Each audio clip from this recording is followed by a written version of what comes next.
아침을 시작하는 슬기로운 방법. 오늘 내게 이로운 뉴스. 류영희의 출발 새아침. 노영희의 출발 새아침 3부 문을 열었습니다. 먼저 경제 박뉴스부터 시작합니다. 알면 대박, 모르면 쪽박. 경제 박뉴스. 복잡하고 어려운 경제 이야기를 쉽고 재밌게 풀어드리는 시간입니다. 알면 대박, 모르면 쪽박. 경제 박뉴스 참 좋은 경제연구소 이인철 소장 만나겠습니다. 소장님 안녕하세요. 네, 안녕하세요. 네, 지금 이제 요즘에 관심이 있었던 게 코로나 추경 아니겠습니까? 11조 7천억 원 규모. 이게 국회를 통과했다면서요? 그렇습니다. 이 코로나 추경 11조 7천억 원이 국회 본회의를 통과했습니다. 증액은 무산됐고요. 정부안 그대로 통과됐는데 지난 5일에 추경안이 국회에 제출됐으니까 12일 만입니다. 용도는 세부적으로 조금씩 달라졌습니다. 우선 코로나 피해가 극심했던 대구 경북 지역 예산이 1조 원가량 증액이 돼서 1조 6천억 원으로 확정이 됐고요. 또 소상공인과 이제 코로나 피해 업종 지원 예산도 1조 한 4천억 원가량 늘어났습니다. 또 저소득층 생계비 지원 등 민생 안정 예산도 이 8천억 원이 증액이 됐는데 이 저소득층의 이제 소비 쿠폰 대상 지급 대상이 기초생활수급자에서 상위 계층으로 확대가 됐고요. 대신에 이제 정부안보다도 좀 줄어든 부분은 취업성공 패키지, 고효율 가전기기를 구매할 때 환급해주는 분, 또 청년 추가 고용 장려금, 일자리 안정기금 투입 예산은 조금씩 줄어들었습니다. 그렇군요. 그런데 이제 2차 추경 얘기를 벌써부터 하긴 하더라고요. 그렇습니다. 문재인 대통령이 코로나19로 인한 경제 상황을 비상경제시국이다라고 진단했습니다. 비상경제회의를 직접 가동해서 챙기겠다라고 언급을 했는데요. 문 대통령은 추가 경정 예산에 대해서 끝이 아니라 시작이다라고 말해서 2차 추경 가능성을 시사하고 있습니다. 사실 지난 2월에 푼 돈을 합치게 되면 추경 더하게 되면 약 32조 원가량 규모의 종합대책이 추진되고 있지만 턱없이 부족하다라는 현장의 요구가 있다는 겁니다. 이 보다 강력한 추가 대책을 예고하고 있는데요. 그만큼 코로나19 사태로 인한 경제적 타격이 지난 1997년 외환위기나 2008년 글로벌 금융위기보다도 더 심각하다라는 판단입니다. 이에 따라 정부는 기존의 이 지원금의 집행 흐름을 봐가면서 필요하다고 판단이 되면 즉각 2차 추경 편성 논의에 착수할 것으로 보이는데요. 이에 따라 이제 내일입니다. 내일 문 대통령이 직접 주재하는 비상경제회의에서 2차 추경이나 아니면 재난기본소득 추진에 대한 윤곽이 드러날 것으로 보입니다. 그렇군요. 그리고 또 외국인들이 국내 주식을 대규모 매도하면서 결국 원달러 환율이 엄청나게 오르는 이런 안 좋은 상황이 또 벌어졌습니다. 그렇습니다. 원달러 환율이 달러당 1,240원을 넘어섰습니다. 10년 만에 최고치인데요. 이 코로나 확산에 따른 공포 심리로 이 국내 증시가 급락한 영향이 컸죠. 어제도 코스피는 2.5% 가까이 하락해서 1,670선으로 밀렸는데요. 외국인 투자자들 하루 만에 1조 원 넘게 국내 주식을 내다 팔았습니다.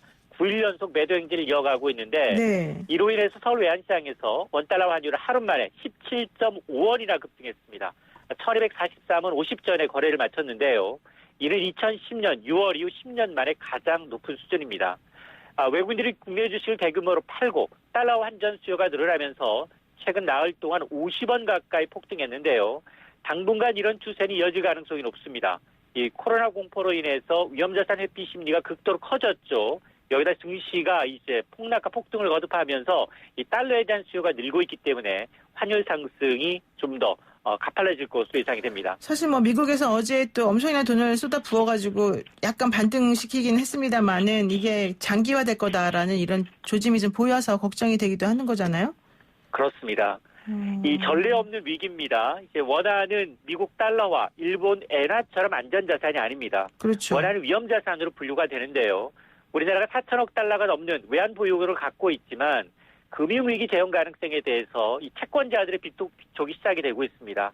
아직 만기가 많이 남아있음에도 불구하고 내 사정이 어려우니 빨리 돈을 갚아달라라는 거죠. 이 때문에 외국인 투자자금이 대규모로 빠지기 전에 미국, 일본, 중국 등과 통화스와프를 맺어야 한다라는 주장이 나오고 있습니다. 이 통화스와프란 마이너스 통장처럼 언제든지 미국과 협정을 맺은 나라가 달러를 꺼내 쓸 수 있는 제도입니다. 우리나라 원화를 맡기고 달러화를 이제 통용하는 건데요. 우리나라는 리먼 사태 당시 원달러 환율이 1,500원까지 치솟으니까 당시에 한미 통화 스와프 약 300억 달러를 체결해서 고비를 넘긴 바가 있습니다.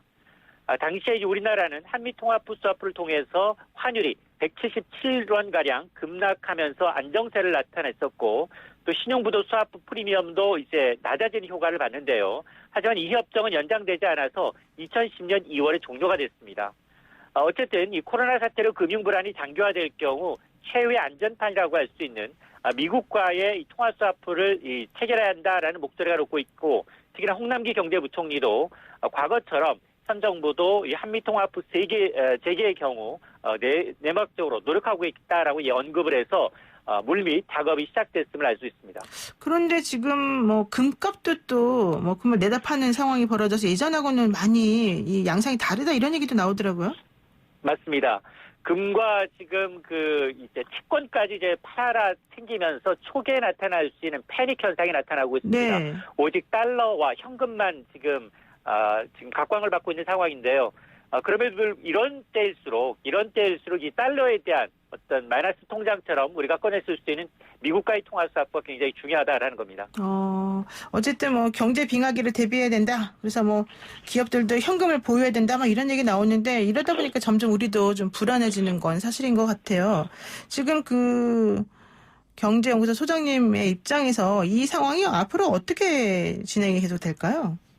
지금 우리는 파도 타기를 기억하시면 됩니다. 파도 타기요? 지금 진원지였던 중국과 한국이 진정 국면에 접어들었지만 네. 지금 저 멀리에 있는 유럽과 그리고 지금 미주 지역은 확산되고 있습니다. 초창기죠. 아직 정점에 달하지도 않았고요.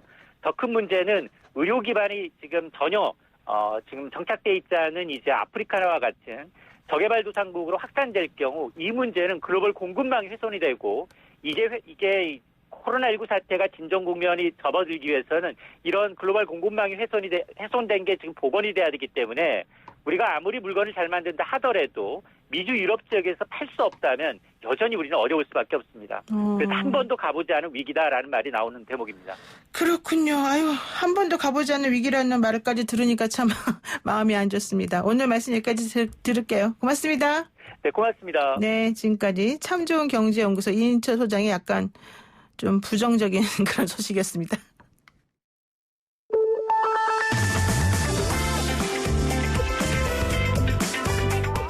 영희와 함께하는 슬기로운 출근길 노영희의 출발 새 아침은 청취자 여러분과 함께 만들어갑니다. 짧은 문자 50원, 긴 문자 100원에 유료 문자 샵 0945 우물정 0945로 문자 보내주시거나 유튜브 보이는 라디오 댓글창 YTN 라디오 어플리케이션 예스를 통해 여러분의 목소리를 들려주세요. FM 94.5MHz YTN 라디오 노영희의 출발 새 아침 잠시 후 계속됩니다.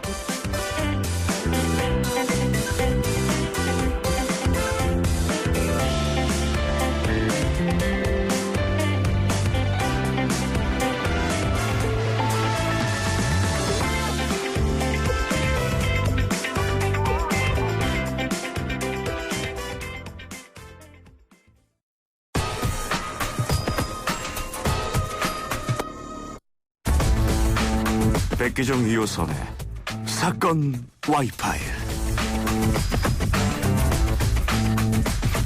하나의 사건을 입체적으로 풀어보는 제가 참 좋아하는 사건 와이파이 시간입니다. 오늘도 이성과 감성의 예를 도와주실 두 분 모셨습니다. 백기종 전 수서경찰서 강력팀장 나와 계시고요. 안녕하세요. 네, 안녕하십니까. 북하 백기종입니다. 북한 뭔지 지난번에 못 들으신 분에 대해서 설명을 좀 해주시죠. 네, 부드러운 카리스마의 준말입니다. 북하 백기종. 네. 좋습니다. 2호선 심리상담 전문가도 나와 계시죠. 안녕하세요. 안녕하세요. 반갑습니다. 북하 앞에 앉아 있습니다. 북하 전으로 해드릴까요? 네. 좋습니다. 이제 코로나19 확산세가 주춤하긴 했는데 어쨌든 방심하긴 이르죠. 그런데 그 와중에 왜 이렇게 하라는 대로 안 하고 마음대로 하는 사람들이 있는지 모르겠어요. 이러면 안 되는데 바로 그 사회적 거리두기를 실천하지 않아서 문제를 좀 야기했던 성남에 있는 이제 한 교회 집단 감염 사건에 대해서 한번 얘기를 나눠볼까 합니다. 우선 백기정 팀장님께서 이 성남에 있는 은혜강 교회에서 이루어진 네. 집단 감염 사건 좀 얘기 좀 해주시죠. 네, 이제 지난달부터 이제 코로나19가 그 감염병 이게 확산이 되고 있는 상황에서 경기도 이제 이재명 경기도지사죠. 이재명 경기도지사가 주축이 돼가지고 경기도에 2월 28일부터 교회 예배 등 이게 이제 집회 참석을 원천적으로 좀 금하는 그런 협조를 요청을 했습니다. 그럼에도 불구하고 지난 1일이죠. 3월 1일과 8일 이게 성남에 있는 은혜강이라는 교회죠. 신도가 뭐 한 150여 명 가까이 되는 그런 조그만 교회인데 네. 이곳에서 이런 지침을 이제 그 염두에 두지 않고 아침부터 예배를 이제 보는데요. 이제 1일과 8일 같은 경우는 주말이었습니다. 근데 그 분무기 속에 소금물을 넣어가지고 이 신도들 손에 뿌리고 그 다음에 개개인별 그 신도들 입을 벌리라고 해서 이 분무기로 소금물을 뿌렸단 말이죠. 이렇게 됐는데 이게 뿌린 사람은 누구냐면 그 김 목사 그러니까 은혜강 교회 목사의 그 부인이신 분이 이제 뿌린 거예요. 네. 뿌렸는데 문제는 어떻게 됐느냐. 이 소금물이 사실은 코로나19에 뭐 멸균이 되거나 예방이 되거나 하는 부분이 전혀 없다라는 부분을 간과를 해버린 거죠. 그렇게 됐는데 이 목사 부부가 또 확진이 됐어요. 그렇다고 하면 1일과 8일 뿌리고 지금 2주나 일주일이 지나면서 이 신도들이 확진자가 생겼거든요. 네. 근데 결국은 지금 54명으로 확인이 됐어요. 그래서 결국은 확진자 바이러스를 가지고 있는 분이 전혀 그 효능이 없는 그런 소금물을 분사기로 손에 뿌리고 얼굴에 그 입안에 뿌렸는데 결국은 감염을 옮겼다라는 이런 분석이 지배적입니다. 이게 지금 인포데믹이라고 해서 잘못된 정보에 의해서 병을 퍼뜨리는 경우인데요. 그 목사님의 부인이 분무기를 뿌려주면서 이거 의사들끼리만 아는 고급 정보래 이러면서 뿌려줬다는 거예요. 근데 어쨌든 본인도 결국 확진이 됐습니다. 자, 그래서 지금 사회적 거리두기를 하면서 계약도 미루고 예배도 좀 제발 온라인으로 할 수 있으면 좀 해달라 이런 얘기를 하고 있는데 왜 굳이 이렇게 예배 강행하냐. 뭐 물어보니까는 소규모 교회는 뭐 그런 시설도 없고 그래서 어쩔 수 없다 뭐 이런 얘기도 하지만 사실 그것만은 아니지 않나 싶기도 하고요. 그렇죠. 일단은 우리가 지금 전 국민이 다 고통 중에도 질서 있게 지금 사회적 거리두기를 포함해서 여러 규칙들을 지켜가면서 잘 이겨내고 있거든요. 그렇죠. 근데 이게 사회적 모델이 돼야 될 교회에서 이런 일이 벌어졌다는 게 진짜 안타깝고요.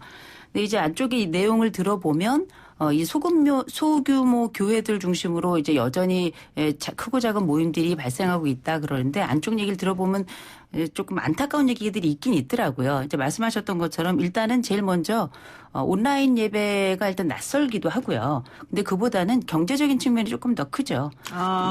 경제적인 측면이요? 그렇죠. 우리가 지금 뭐 150명 정도 얘기를 하셨는데 150명 정도면은 그래도 아주 작은 교회는 아니에요. 그보다 훨씬 적고 뭐 20-30명 중심으로 돌아가는 이런 미자립 교회들. 이런 데도 많죠. 그렇죠. 미자립 교회들 같은 경우에는 큰 교회에서 이렇게 지원을 받는 경우도 있습니다만 자체적으로 운영이 굉장히 어렵기 때문에 제일 이제 힘든 거는 임대료죠. 그렇죠. 이런 것들이 이제 헌금이나 이런 것들을 통해서 충당이 되는데 이런 경제적인 어려움이 하나가 있고요. 두 번째가 아까 말씀하셨던 것처럼 이제 온라인 예배가 가지고 있는 시스템 구축도 어렵고 장비도 없고 할 줄도 모르고 이런 부분들이 좀 있고 중요한 건 이제 세 번째인데요. 교인들이 워낙에 고령화돼 있습니다. 그러니까 온라인 예배를 하더라도 참여할 수가 없어요. 참여할 수가 없는 데다가 이게 이제 교인들의 수요도 있어요. 이를테면 우리가 교회에서 예배를 드린다고 한다든지 아니면 뭐 어떤 절에서 법회를 한다든지 간에 이런 예배에 참석한다는 것 자체가 사실은 뭐 대부분 뭐 60% 이상의 온라인 영상 예배를 하고 있다고 합니다만 네. 예배라는 게 준비하고 참여하면서 그 참여 경험이 굉장히 중요한 거거든요. 그러면서 생겨나는 여러 이제 어려움 중에 내가 집에서 예배 드리니까 예배한 것 같지가 않다. 그러니까 드리는 예배에서 보는 예배로 변경되는 것 같아서 이제 이런 것들이 공동체성을 약화시키는 건 아니냐. 이런 뭐 교인들의 이야기도 있고 하다 보니까 목사님들이 약간 주저하는 부분이 있는데 이거는 주저할 부분이 아니고요. 실제 교회가 해야 될 사회적 돌봄의 선봉에 서야 되는 부분이거든요. 네. 온라인 예배가 아니더라도 조금 더 다른 방식으로 뭐 좀 지원을 하더라도 조금 함께 견뎌주셨으면 좋겠어요. 근데 아무래도 이제 연세 있으신 분들은 또 직접 목사님을 뵈야 또 은혜를 입는 듯한 그렇죠. 느낌을 받을 테니까 그런 것도 있겠지만 헌금 때문에 만약에 이렇게 위험한데도 계속해서 이런 걸 강행한다면 그건 더 문제인 것 같은데 왜 온라인으로 입금하면 되잖아요. 온라인 안 하나요? 입금 이제 할 수는 있는데 그 대형 교회 중심으로는 그렇게 잘 돼 있어요. 그런데 그거를 예배를 하지 않으면서 온라인 입금을 한다 그러면 교인들 마음에는 복잡한 생각이 많이 들겠죠. 내가 이게 좀 마음이 조금 그렇죠. 이게 마음의 움직임과 울림을 가지고 감사함으로 예배에 참석하고 거기에 따라 가지고 내가 내 소득의 일부를 이렇게 함께 하고 드린다 이런 느낌인데 네. 그게 아니라 왠지 이게 뭐 친구들끼리 꾼돈 갚아주는 느낌이랄까. 그리고 뭔지 내가 은혜를 받지 못했는데 뭔가 내가 이렇게 헌신을 하게 되기가 쉽지 않잖아요. 네. 그렇다 보니까 실제 이번에 CSI 브릿지라고 하는 기독교 한 단체에서 조사를 했는데 네. 우리 어저께 보니까 그 YTN에서 그 인터뷰하셨던 경기도 문화종무장관이 뭐 경기도 쪽에 6,578개 교회 중에 60%가 온라인 영상 예배 하고 있다. 이런 조사를 냈더라고요. 그런데 그와 마찬가지로 CSI 브릿지라는 곳에서 3월 뭐 5일부터 7일 사이에 온라인 그 예배 어떻게 드리고 있는가 해서 네. 279개 조사를 했더니 그 교회들 중에 60% 정도가 비슷하게 온라인 예배를 드렸다. 그런데 93%가 헌금이 그전보다 현저하게 줄었다. 이런 얘기가 지금 나오고 있기 때문에 교회 입장에서도 좀 어렵긴 합니다만 지금 안 어려운 곳이 어디 있겠어요. 그렇죠. 그렇군요. 그러면은요. 그리고 또 이제 문제가 되는 게 바로 이 교인들 하나하나 입에다가 직접 소금을 이렇게 뿌려주신 거가 이게 정말 치명적이었던 것 같아요. 네. 이게 바이러스 나눠주기다 뭐 이런 얘기까지 나오잖아요. 이게 왜 그러는 겁니까? 이제 이런 거죠. 우리가 의학 그 잘못된 상식, 이 코로나19가 이제 예를 들어서 뭐 보면은 여러 가지 그 음식물이 면역력을 높인다, 뭐 예방이 된다, 막 이런 얘기가 있었는데 이것도 일종의 그런 거예요. 전문적인 의학 상식이 아니고 네. 인터넷이나 찌라시나 SNS 상에 떠도는 이런 잘못된 의학 상식을 이제 믿어버린 거죠. 이걸 신뢰를 하고서 결국 소금물이라고 하는 거는 우리가 보면 일반적인 위생적인 상황에서는 필요로 합니다. 네. 하지만 코로나19 이 변종 바이러스에는 전혀 관련이 없고 예방도 안 되고 치료도 안 되고 이제 뭐 감염을 막을 수도 없다라는 게 이 전문적인 지식인데 이런 부분들을 간과를 해버린 거죠. 그렇게 돼서 뭐 잘못된 의학 상식을 믿고 그리고 소금물을 입에 뿌리고 그다음에 손에 뿌리면 예를 들어서 뭐 할렐루야 아멘 하고 이제 기독교 그 예배를 드릴 때 입을 벌리고 크게 이제 외치는 그런 형상이잖아요. 네. 이런 부분에 코로나19 그 바이러스가 밖으로 나오지 않을 거라는 이런 믿음이 결국은 확진이 돼 있었던 감염이 돼 있었던 분이 결국 신도들에게 바이러스를 옮기는 형태. 이게 결국은 뭐냐면은 정말 그 진정한 그런 상식이 아니고 SNS나 찌라시나 또 개인이 전해 듣는 이런 어떤 잘못된 허구의 상식이 결국은 신도들에게 이런 문제를 일으켰는데 지금 상당히 심각한 게 네. 뭐 교회 단체가 뭐 새생명이라든가 여러 가지 몇 군데가 있었잖아요. 근데 네. 은혜강 교회도요. 지금 아침에 뉴스를 보면 54명으로 확진이 됐는데 이게 서울 뭐 송파 서대문 그다음에 동작구뿐만이 아니라 이 신도들하고 밀접 접촉한 천안 또 심지어 뭐 소방서 구급대원 이런 식으로 지금 확산이 되고 있어서 네네네. 이게 큰 문제다. 그래서 저는 여기서 이런 얘기를 한번 하고 싶어요. 꼭. 지금 감염병 예방을 떠나서 우리 옛날에 이승만 대통령이 남기신 유명한 말이 있어요. 초대 대통령, 우리나라 건국 대통령이라고 하죠. 네. 재임 때 6.25 전쟁이 발발했는데 라디오에다가 이런 얘기를 하십니다. 국민 여러분, 흩어지면 죽고 뭉치면 산다. 유명한 얘기가 있거든요. 그 얘기가 그분이 하신 근데 얘기예요. 지금은 뭉치면 걸릴 위험이 있고 흩어지면 덜 위험하다. 이런 생각을 하셔야 돼요. 그래서 뭐 사찰 법회라든가 교회 예배 이런 부분들은 정말 당분간 좀 자제해 주시고 온라인 예배를 하신다든가 이런 부분을 적극적으로 협조를 해 주시는 게 좋을 것 같습니다. 이게 우리가 이제 요새는 뭐 디지털 리터러시라 그래서 정보 문해력에 관련된 얘기를 하잖아요. 그렇죠. 내가 이 정보를 듣고 이걸 진짜라고 판단을 하는지 가짜라고 판단을 하는지 이게 우리가 이제 정보 문해력이라고 할 텐데 특별히 종교기관에서 이 정보 문해력은 굉장히 지금 시점엔 중요할 거라고 생각을 해요.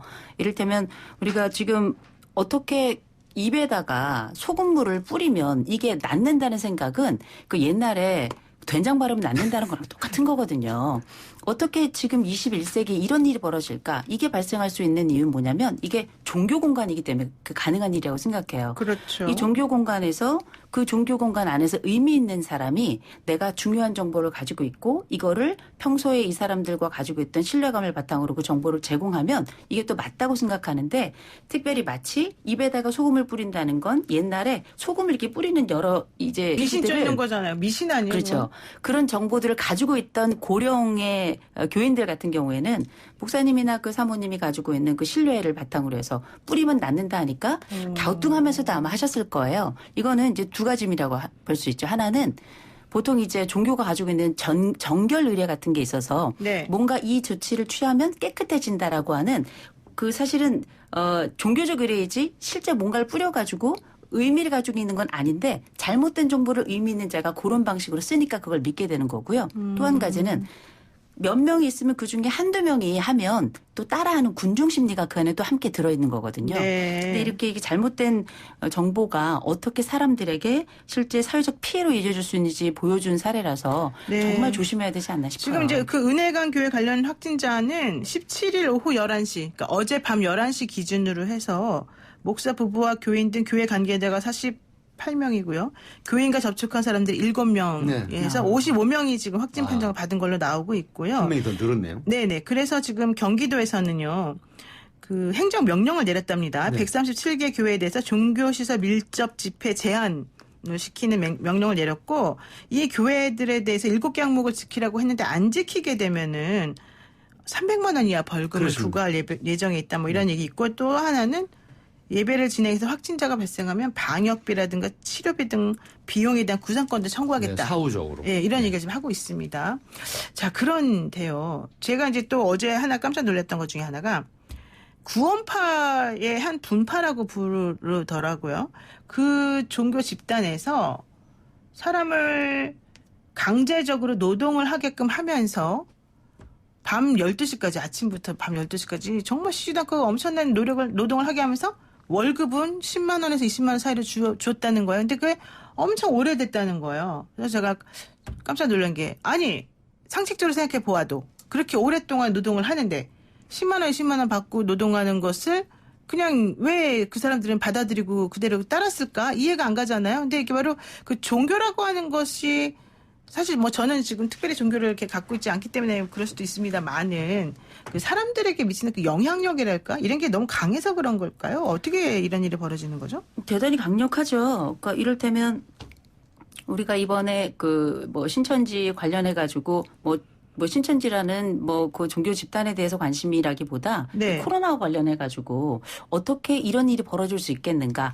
나중에 알고 봤더니 그 안쪽에 조직이 가지고 있는 특수성 이런 것들 우리가 이제 그렇게 코로나로 시작해서 얘기를 하게 된 건데 이 종교적 신념이라고 하는 게 예를 들어 지금 월 20만 원을 주고 그 오랜 세월 20만 원도 안 되는 돈을 받으면서 노동 착취가 발생한 건데 그러니까요. 이게 어떻게 이런 일이 지속될 수 있겠는가. 더군다나 상식적으로 이해를 할 수 있을 만한 분들이 그 구성원으로 참여해 있단 말이에요. 네. 이런 경우에는 되게 우리가 물리적으로 받는 20만 원 정도밖에 되지 않는 그 돈이 중요한 게 아니라 이런 헌신이 나머지에 대한 일종의 보상을 다른 면에서 받는다고 판단을 하는 거죠. 보상이 없는 게 아니에요. 종교적 보상과 심리적 보상과 미래에 대한 보상 이런 것들로 상쇄한다고 생각을 하기 때문에 이분들이 네. 논리적으로 종교가 논리가 없는 곳이 아니고 종교 내에 논리가 있는 거거든요. 그러니까 우리가 외부에서 볼 때는 이 불합리가 그분들에게는 합리이자 오히려 본인들이 이쪽에 더 소속돼야 되는 이유로 작용하는 경우가 많아서 네.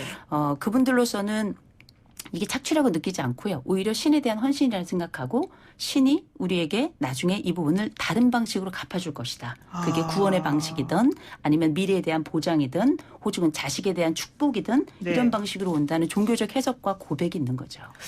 그러니까 그렇게 근데 말씀하면 다 믿나요? 저는 사실 이만희 씨가 얘기하는 걸 들어봐도 썩 그렇게 믿음이 잘 안 가던데. 그러니까 이제 이게 어떤 교회 종교집 이해가 좀 안 가지만 네. 그러니까 어쨌든 종교 지도자들이 어떤 메시지를 주느냐도 중요하지만 네. 이번 같은 경우도 각 교단에서 해야 될 역할이 굉장히 큰 거예요. 어떤 한 목사님이 가지고 있는 힘도 있지만 네. 만약에 그 이번에 은혜관 같은 경우에도 이번 교회 이 교회는 뭐 교단에 소속이 되진 않았습니다만 네. 교회 같은 곳은 항상 이제 속한 교단이 있고요. 교단에서 각 교회를 향해서 이러이러한 메시지를 철저하게 지켜달라고 각 해당 목사님들께 메시지를 철저하게 좀 부탁을 하셨으면 이건 조금 줄을 가능성이 좀 굉장히 높다고 생각해요. 교회도 당연히 조직이 있고 유기적이기 때문에 네. 또 한 가지 이번에 경기도에서 한 거 보니까 공무원들이 여러 교회를 찾아다니면서 직접 연락을 해가면서 이런 그 집단 모임을 조금 자제해달라 네. 이렇게 부탁을 많이 했더라고요.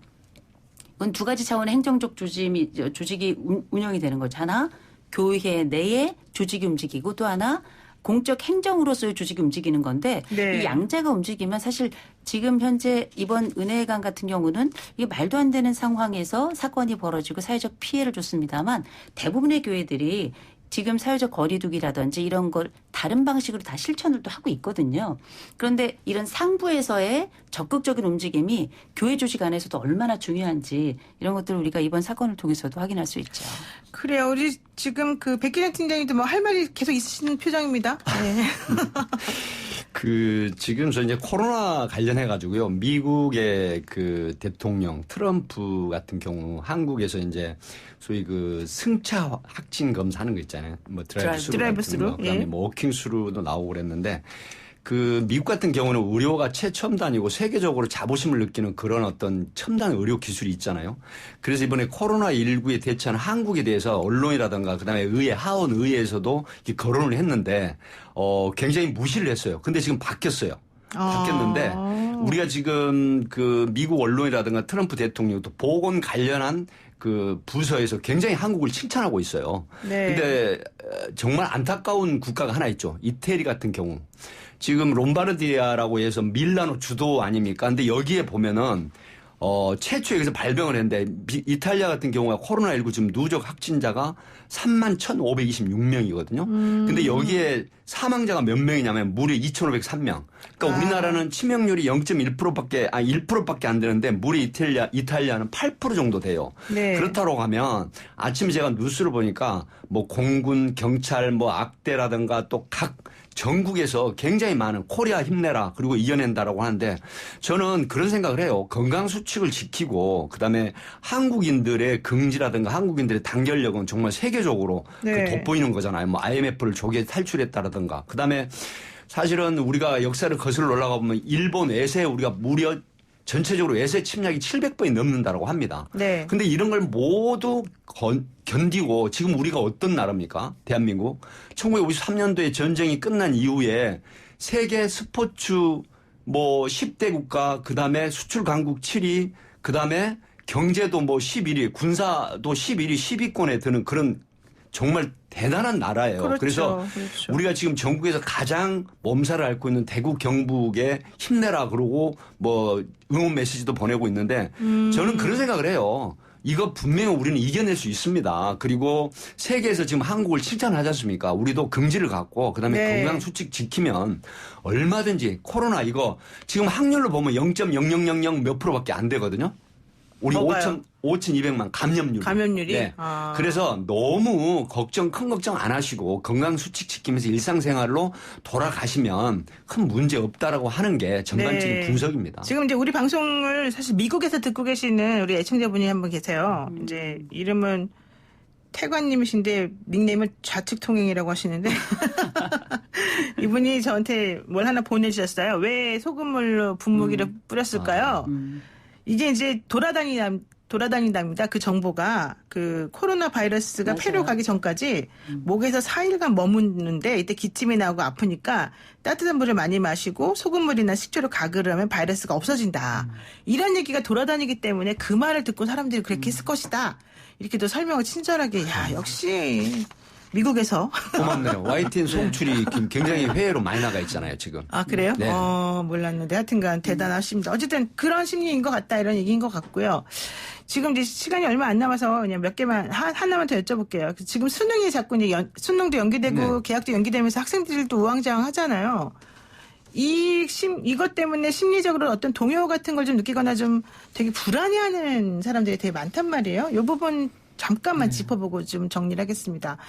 우선 여러분이 우리 백 팀장님 그 교육부가 지금 3차까지 계약 연기를 했는데 이전에도 이런 적이 있었습니까? 뭐 이전에는 사실 그 우리가 포항 지진 혹시 생각나시죠? 그렇죠. 문재인 대통령 네, 때 막 수능 이때 연기시키잖아요. 이제 그 포항이 5.8 지진이 났을 때 그때가 수능 연기를 일주일 했었던 적이 있고요. 그렇죠. 개학 연기는 사실 없었어요. 그래서 이번 같은 경우에도 2월 23일 날 개학을 일주일 연기를 했잖아요. 네. 그리고 3월 12일 날 다시 또 이 감염이 확산되니까 2주를 연기를 했는데 어제 네. 유은혜 장관이 이제 학생들을 개학이 조기했을 때 이게 가정으로 번져서 그다음에 사회로 확산될 그런 염려가 있다라는 게 질본이라든가 의료 전문가들의 진단이라고 합니다. 네네. 그래서 불가피하게 연기를 했다라고 하는데 저는 여기 굉장히 동의를 해요. 왜 그러냐면 네. 지금 우리나라 그 확진자 중에 0세부터 19세까지 어제 단위로 제가 분석을 해보니까, 저 통계를 보니까요, 무려 517명이 확진이 됐어요.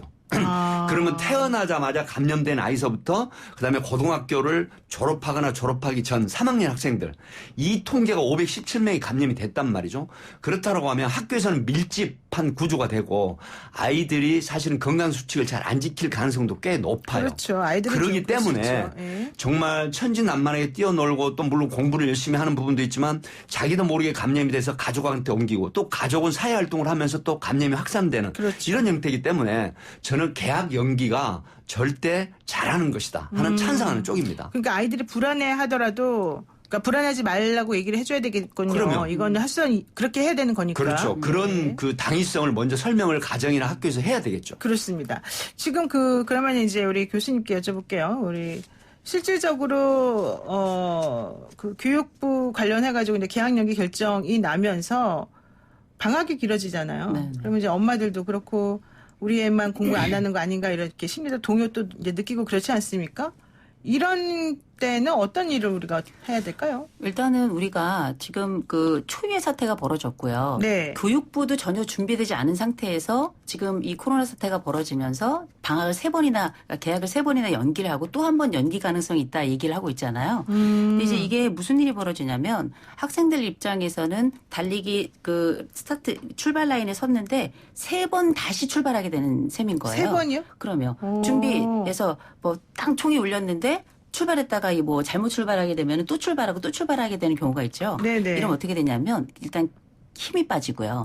두 번째로는 학습 패턴이 깨지고요. 그렇죠. 그리고 지금 무엇보다 올해 수능을 준비하고 있는 고3 학생들이나 아니면은 이렇게 N수생들 같은 경우에는 N수생이요? 예, 재수생을 포함해서 여러 번 수능을 준비하는 친구들 요새는 N수생이라고 부르는데 이렇게 수능을 준비하는 친구들 같은 경우에는 굉장히 복잡한 상황이 생겨납니다. 왜냐하면 지금 3월 모의고사가 없어지면서 4월로 미뤄가고 4월 모의고사는 또 5월로 미뤄지고 하면 그렇죠. 예. 중간에 여름방학 때 해야 될 자기소개서를 전혀 준비하기가 어렵게 되고요. 그리고 이제 수시가 워낙에 비율이 높다 보니까 수시 준비를 못하게 되는 겁니다. 그래서 지금 뭐 수능도 미룬다 이런 얘기를 하는데 정시 비율은 전체 23%밖에 되지 않아요. 그렇다 보니까 나머지 더 많은 비율을 준비하는 이 학생들의 심리적인 발걸음이 빨라질 수밖에 없으니까 지금 현재 학원도 지금 정지된 상태고 그럼에도 네. 불구하고 학원은 조금씩 계속 지금 움직이고 있거든요. 그럼 학부모들이 무슨 일이 벌어지는가? 학사 일정은 빠듯하고 애들 성적은 내야 되고 수능은 정해져 있으니 제가 볼 때는 이렇게 이 상황에서 사교육 폭발도 조금 대비해야 되지 않겠는가. 그래서 지금 학교가 가지고 있는 학사도 굉장히 어렵고 합니다만 이 학부모님들께서 적어도 아이들에게 안심시키는 것 그리고 이 안심하는 과정을 공적 정보하고 함께 나누셔야지 마음만 급하면 오히려 스텝이 꼬여서 아이들이 넘어질 수가 있어요. 부모님들이 아이들과 함께하는 과정에 이렇게 진정시키는 과정 또 부모님이 너무 성급하거나 불안해하지 않는 것도 중요할 것 같습니다. 맞아요. 또 엄마 아빠가 불안해하면 애들도 같이 불안해하니까 사실 너무 불안할 필요는 없는 것 같고요. 그리고 요즘에 학교 좀 안 가고 집에서 좀 뛰어놀고 건강이 최고죠. 지금 초등학생들 같은 경우는 예전에 우리가 다녔던 거하고 틀려요. 지금 해외여행을 가거나 아니면 국내 여행이라도요. 학교 다 출석하는 걸 해줘요. 네, 이런 맞아요. 형태. 정말 네. 좋거든요. 네. 그리고 지금 삼시기 때문에 엄마들이 죽겠다고 하는데 엄마들이 사실 밥 해주기 힘들어서. 그래도 힘내시고 네. 이 기회를 활용해서 정말 오히려 더 보람찬 시간을 갖는 게 활용을 하는 게 어떨까 싶습니다. 네, 아유 마무리가 아주 그냥 산뜻합니다. 두 분 오늘 말씀니까 듣겠습니다. 고맙습니다. 네. 고맙습니다. 네, 지금까지 백기정 전 팀장, 이호선 심리상담 전문가였습니다.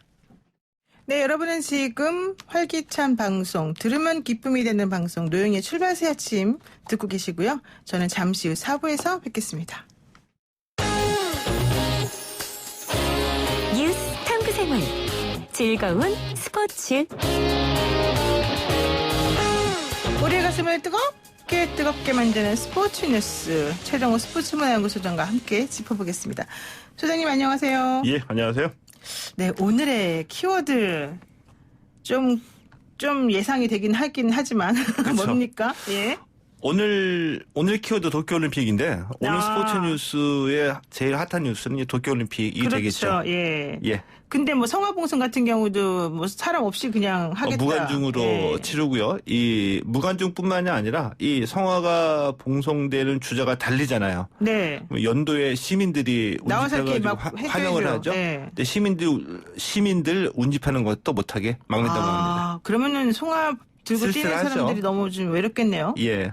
근데 어쨌든 송화를 계속 그렇게 들고 뛴다는 거는 무슨 뜻이에요? 그 도쿄 올림픽을 한다는 겁니까? 어떻게든 간에 우리는 끝까지 도쿄올림픽을 예정대로 치르겠다 이 얘기인데 근데 뭐 일본 정부가 이런 입장을 하기 전에 이게 논란이 많이 됐었기 때문에 이제 네. IOC도 고민을 많이 했겠죠. 자, 그래서 어제 이 IOC가 이 다시 한번 올림픽을 예정대로 치르겠다는 의지를 재확인한 겁니다. 어떻게 확인했냐? 네.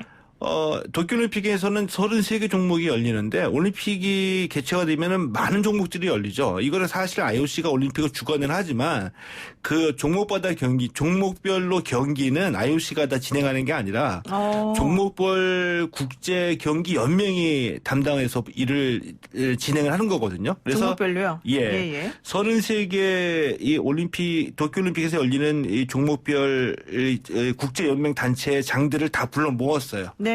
화상으로. 그래가지고 어떻게 하면 좋겠냐. 회의를 한 끝에. 그랬더니 뭐래요? 발표를 했죠.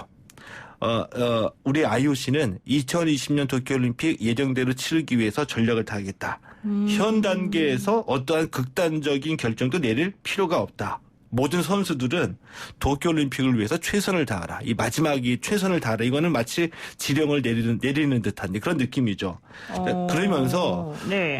좀 의문이 들죠. 준비에 차질을 빚고 있는 게 아니냐 의문이 드는데 그렇죠. IOC가 이와 관련해서는 또 현재 그 도쿄올림픽에 아무나 나가는 게 아니라 예선을 거쳐가지고 선수들이 출전하잖아요. 네. 출전할 선수들의 57% 정도가 이제 확정이 됐고 6월 30일 전까지 올림픽 출전 선수를 모두 확정을 지면은 올림픽은 우리가 치를 수 있다 이렇게 판단한다라고 얘기를 했습니다. 지금 올림픽이 원래 언제부터 언제까지예요? 7월 정확하게? 24일에 개막합니다. 그러면 언제 끝나요? 한 보름 정도 대회가 진행이 되죠. 그럼 한 8월 5일, 8월 10일 정도에 끝날 텐데. 예. 아니, 근데 이렇게 뭐 한다고 해도 결과적으로 예선이 좀 제대로 진행이 되고 또 관중이 와야지 되는 거 아니에요? 그렇죠.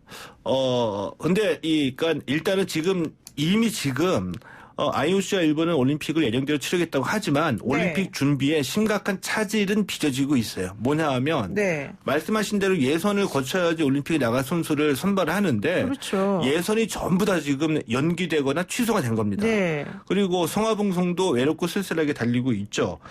때문에 이 올림픽은 이미 심각한 차질을 빚다라고 하는데 어제 발표된 내용을 우리가 행간의 의미를 잘 찾아봐야 돼요. 행간의 의미가 또 있어요? 예.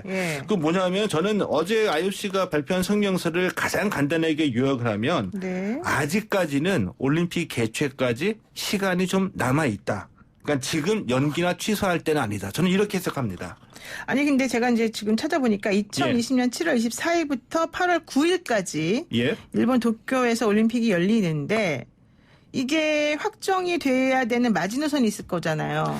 마지노선은 예를 들면은 이 IOC 헌장이나 어떤 그 규정에 마지노선이 있는 건 아니고 준비 과정상의 마지노선인데 저는 이제 그 준비 과정상 개최 과정에서 일본이 준비해야 될 것들을 가정해서 5월 말이라고 말씀을 드렸고요. 네. 근데 어제 이 IOC는 6월 말이라는 새로운 데드라인을 제시한 겁니다. 그러니까 올림픽 경기장을 짓고 숙박, 교통 등을 준비하고 이런 것들이 일본 내에서 준비를 하는 건데 이거는 5월 말인데 IOC 입장에서는 선수를 선발하고 경기가 제대로 진행될 수 있게 하기 위해서는 6월 30일까지 출전 선수가 확정 지으면 가능하다 이 얘기를 한 거거든요. 그러니까 IOC가 보는 일종의 데드라인은 6월 30일이라는 얘기죠. 그러네요. 지금 IOC가 그 17일 현지 시각으로 17일이니까 이제 우리 시각으로 오늘 새벽 정도 될 것 같은데 토마스 바흐 IOC 위원장 주재로 이 종목별 그 아까 말씀하신 국제경기연맹 대표자들하고 회의를 했다는 거예요. 화상 회의를.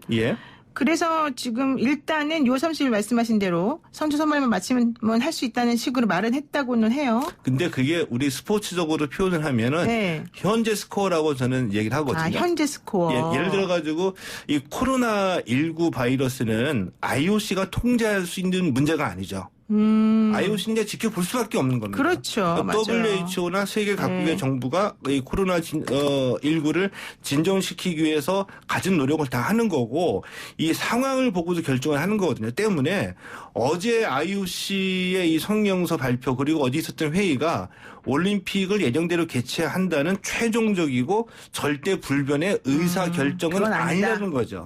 상황이 좀 더 악화되면 또 모여가지고 회의를 하게 될 수밖에 없는 거니까요. 그렇죠. 근데 또 지금 제일 걱정되는 사람들이 축구 선수들이 아닐까. 이분들이 사실 23살 미만의 사람들로 구성돼서 축구를 하지 않습니까? 그렇게 되면은 97년생들일 텐데. 올림픽 진출권을 획득하고도 올림픽을 안 하면 군대 가야 되잖아요. 이 금메달을 따야 되는데. 그래서 지금 이제 골치가 아픈 건데요. 김학범호가 그걸 제일 걱정한대요, 지금. 이 올림픽 축구는 나이 제한이 있죠. 네, 23세 이하 선수들이 출전하는데 해가 바뀌게 되면 만약에 내년에 열리게 되면 이 올림픽 출전 티켓을 97년생들 못 가. 따놓고서 못 나가는 선수가 나오고 억울한 경우가 있죠. 그러니까요. 얼마나 더 억울한 경우는 뭐냐면 우리나라 남자 수구 대표팀 정말 수구 억울했어요. 대표팀이요? 그러니까 남자 수구 같은 경우에는 대표팀 선수 구하기도 힘든 종목이에요. 그렇죠. 그러니까 다른 수영에서 다른 종목 하는 선수를 데리고 와가지고 올림픽 나가기도 대표팀을 만드는데 비인기 종목이라 그렇죠. 이 올림픽 출전의 꿈을 안고서 정말 열심히 노력을 해왔거든요. 근데 코로나19 때문에 예선전이 연기가 아니라 취소가 됐어요. 그러고서는 올림픽 티켓을 누구한테 주느냐? 예선전을 취소해버리고 2018년 아시안게임 성적 순으로 주겠다. 성적 순으로요? 그래서 2018년 아시안게임에서 우승했던 카자흐스탄이 도쿄올림픽 출전, 2위 일본은 개최국이니까 출전, 3위 중국은 최종 예선 출전, 5위 했던 우리나라는 그냥 탈락. 그래서 우리 수구 대표팀 같은 경우에는 물에 발 한 번 담가보지 못하고 올림픽 꿈이 그냥 날아가 버린 거죠. 얼마나 억울합니까? 원래 딴 거 하던 애들을 하던 사람들 데려다가 그거 시켰는데 못하는 거야 아무것도. 경기라도 한번 뛰어보고 올림픽에 못 나가게 되면은 억울하지도 않죠. 그렇죠. 그러니까 경기 한번 못 뛰어보고 물에 발 한 번 담가보지 못하고 이 올림픽 나갈 수 없게 된 건데 지금 이런 일들이 지금 올림픽 예선에서 계속 벌어지고 있는 거죠. 근데 뭐 좋습니다. 이제 앞으로 4개월 남았으니까 할 수 있다고 쳐요. 그런데 그렇다 하더라도 원래 올림픽이라고 하는 게 선수들도 와야 되고 그렇지만 또 관광 수입이 또 중요하고 관중들이 봐줘야 되는 거잖아요. 그렇죠. 근데 올까요? 좀 불안해서. 저는 그거는 아무도 모르고 코로나19에게 물어봐야 되는 건데. 코로나19한테 물어봐요?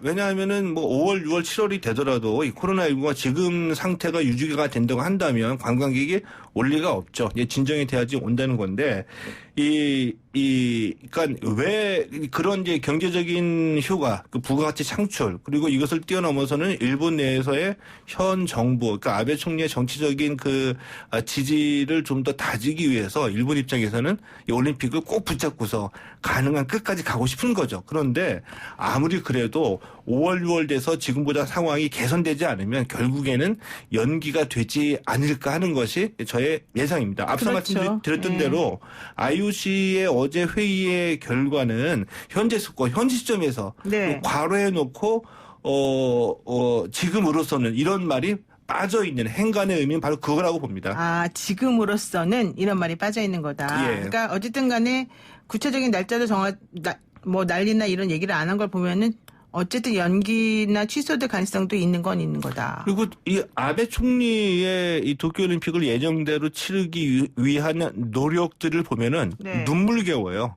아, 왜요?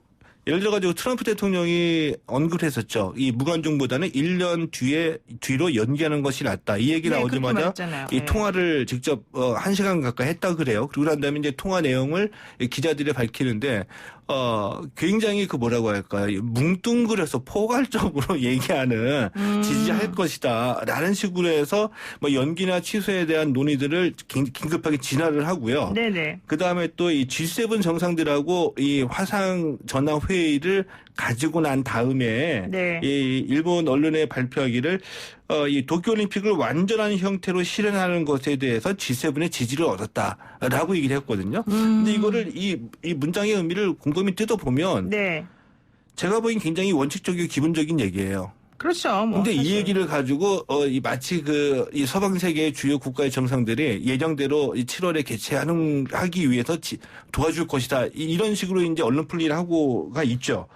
그런데 중요한 것 중에 하나가 저는 이 코로나19가 G7 끝나고 난 정상 간의 그 전화 회의 끝나고 난 다음에 이 아베 총리가 얘기한 것을 보니까 아베 총리에게는 코로나19가 정말 위기이지만 기회가 될 수 있다라는 왜요? 것을 새롭게 발견하게 됐습니다. 뭐냐면 네. 이 전화를 하면서 이 아베 총리가 이 도쿄올림픽이 예정대로 치러져야지 된다라는 주장을 설득하기 위한 논리로 네. 우리는 지금 이 코로나19하고 전쟁을 치르고 있는 거다. 전 인류가.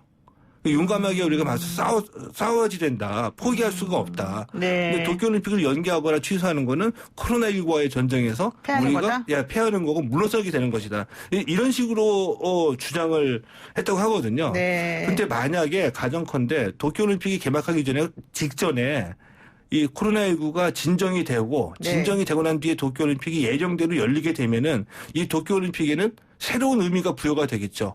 인류가 용감하게 맞서서 코로나19를 이기고 난 다음에 어떤 그 인류의 위대함이나 위대한 도전을 자축하는 행사로 치러질 수 있다는 얘기죠. 그럴 수도 있겠는데 제가 팍 드는 느낌이 예. 우리 소장님이 아베를 좀 좋아하시는 게 아닌가 생각이 좀 갑자기. 좋아하는 게 아니라 상황이 그렇게 맞물려 돼가지고 저는 지금까지 위기로만 봤는데 만약 진짜로 도쿄올림픽이 예정대로 치러지고 코로나19가 그 전에 진정이 되면 도쿄올림픽에 새로운 이런 의미가 부여가 될 수도 있다라는 점에서는 위기이지만 기회일 수도 있겠다는 생각이 새롭게 좀 들기도 했죠. 그러면 질문 하나 하겠습니다. 예. 올림픽이 그동안에 많이 개최가 됐는데요. 혹시 취소된 적이 있어요? 취소된 적은 전쟁 때문에. 그러니까 하계올림픽 같은 경우에는 1916년 베를린 올림픽 그리고 40년 도쿄올림픽 44년 런던 올림픽이 각각 전부 다 이 전쟁 때문에 취소가 된 적이 있었죠. 그렇군요. 그러면 이제 그런 식으로 하게 되면 사실 그 돈을 들여서 올림픽을 준비했던 나라들은 예. 손해 많이 보잖아요. 손해 많이 보죠. 일본도 30몇 조 손해라고 하더라고요. 일본 같은 경우에도 최소 자료마다 좀 차이가 나는데 이 올림픽을 개최하기 위해서 투자한 액수가 지금까지 최소 15조 원에서 최대 32조 원까지라고 얘기를 하고요. 그럼 만약에 올림픽이 취소가 돼서 개최하지 못하게 되면은 일본의 그 니코증권 보고서에 보면은 GDP의 1.4%포인트가 감소한다. 88조 원의 경제적 손실이 발생한다라고 얘기가 나왔고요. 이번 도쿄올림픽 같은 경우에 IOC가 도쿄올림픽을 개최하면서 얻게 되는 수익이 57억 달러 정도가 되거든요. 개최 못하면 이 돈을 모두 다 날리게 되는데. 그렇죠. 그러니까 IOC나 일본은 계속 붙잡고 하려고 하는 거겠죠. 근데 그래도 일단 보통 이제 올림픽을 하려는 나라에서는요. 예. 보험을 들지 않습니까? 보험은 드는데 저는 그게 참 궁금했어요. 이제 보험이 들었다고 하거든요. 네. 이거 어떻게 이거를 그 보험금과 또 만약에 이 사고가 실제로 발생했을 경우에 그 보험 급여를 지급하는 게 어떻게 계상할 수 있을지 이것도 실제로 해낼 수 있을지 저는 약간 좀 의문스럽기도 합니다. 지금 IOC가 이제 이번에 한화로 1조 2,487억 원? 예. 을 보장할 수 있는 보험을 들었다. 이게 이제 중개권료 관련해가지고 좀 문제가 되나 봐요? 그렇죠. 이 중계권료가 도쿄올림픽 중계권료가 미국 내 독점 방송 권한을 갖고 있는 MBC가 지급한 중계권료만 그렇죠. 1조 8천억 원이 되거든요. 네네. 그러니까 이게 적지 않은 액수의 이 사업이기 때문에 이 중계권 비즈니스이기 때문에 보험을 들기도 하는데 그 경우에는 IOC가 올림픽을 개최하지 못했을 경우에 이 지급을 해야지 되겠죠. 지급을 하고요. 우리가 지금까지 얘기했던 것 중에서도 이 올림픽이 7월인데 이제 9월, 10월로 연기하기가 쉽지 않다고 얘기한 게 이제 올림픽 방송사의 그 콘텐츠 시청률 네네. 때문이거든요. 올림픽 중계방송사의 이 영향력이 얼마나 크냐 하면은 평창 동계올림픽 때 우리 피겨에서 남녀 싱글 경기를 아침 10시에 했거든요. 보통 오후 시간, 저녁 시간 때 하는 경기를 아침 10시에 하고 그 전에 리오올림픽에서는 육상하고 수영의 이 경기 시간을 밤 10시에 시작을 했어요. 네. 왜 그러냐 하면은 미국 동부 기준으로 우리가 흔히 얘기하는 프라임 타임, 그러니까 이 시청률이 가장 높은 시간대에 맞추기 위해서 미국 시청자들을 위해서 경기 시간을 이렇게 막 뒤바뀐다는 얘기죠. 네, 그렇군요. 근데 이제 지금 좀 정리를 해보니까 일본 올림픽 만약에 취소가 되면 예. 그 미국 내 중계권 가지고 아까 말씀하신 MBC 있는 NBC 요. 거죠. 거기서는 이제 중계권 관련해가지고는 보험을 들어놔서 손실이 거의 없는데 일본은 이 본인들이 투자했던 것의 3% 정도만 청구할 수 있다. 이렇게 나오네요. 자, 일본 입장에서는 참 힘들 것 같습니다. 오늘 말씀 여기까지 듣겠습니다. 고맙습니다. 네, 고맙습니다. 네, 지금까지 최동호 스포츠문화연구소 소장이었습니다. 네, 노영의 출발새 아침. 오늘 순서 여기까지고요. 내일 아침 7시 정각에 변함없이 다시 찾아뵙겠습니다. 고맙습니다.